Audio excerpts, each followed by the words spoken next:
Welcome back to TimelyTito, where we slow things down, connect the dots, and tell the story behind the noise. I'm your host, Tito Paps, and today we're talking about the 2025 senatorial election results. But this isn't just about who won seats, it's about who still matters. And spoiler alert, it's not who you think it is. Sara Duterte played her cards.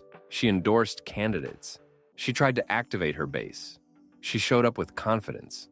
But the voters?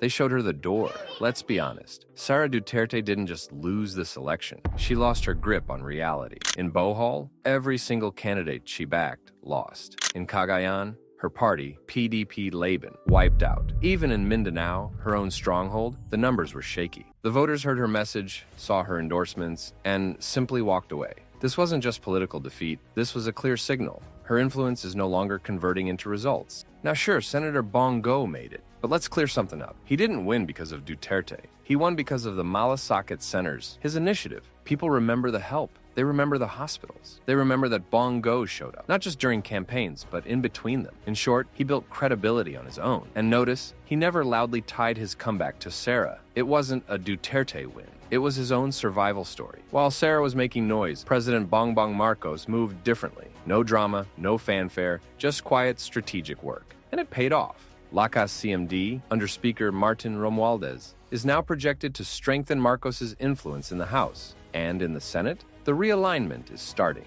Now, let's talk about Camille Villar. Some people say she's not a Marcos win, but here's the truth. She ran under Alyansa, the Senate slate backed by the president himself. She didn't just run as Villar. She had the full weight of the president's machinery behind her. She needed Marcos, and that says something. This election wasn't just about who gets to sit in the Senate. It was about who still has the ability to build coalitions, to bring people in.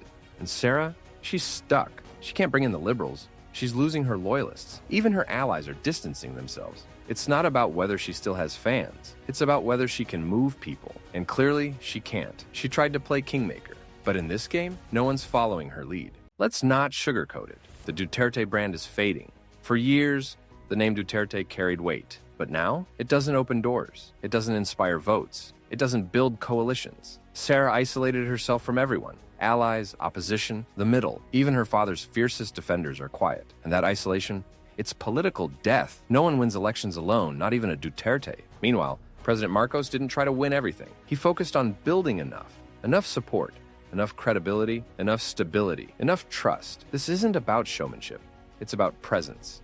Some say Sara's just waiting for her moment. But based on these results, there's nothing to wait for. She's not building.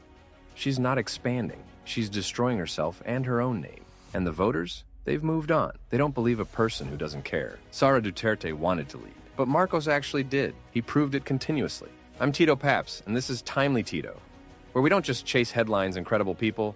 We understand them, because sometimes the loudest voice isn't the one shaping history. It's the quiet hand moving the board. Like, share, and if you're still watching, you already know. You're part of the few who see the story beneath the surface. Ingat mga swabing inaanak, kita-kits sa susunod na kwentuhan.